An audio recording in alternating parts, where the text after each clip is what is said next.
Sa negosyo, sa isang organization, may dalawang uri ng empleyado. Ang active at proactive. Okay? Yung active na empleyado ay nagtatrabaho lang siya para sa sahod. Kung minsan hinihintay niya lang yung oras niyang matapos dahil alam niya kahit paano may sahod siya. Hindi katulad ng proactive, kung minsan nagtatrabaho siya at the same time, may concern siya dun sa pinagtatrabahuhan niya. Hindi lang siya nagtatrabaho para kumita. Nagkakaroon siya ng initiative o inisyatibo.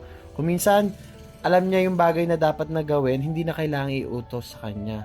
So may initiative siya, dahil proactive siya, gagawin niya yon. Hindi lang basta sa sahod, kundi dahil may concern siya sa trabaho. Nice.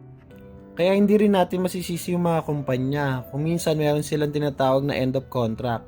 6 months lang, kapag hindi maganda yung performance mo, is tinatanggal ka na or tiniterminate na nila yung contract mo.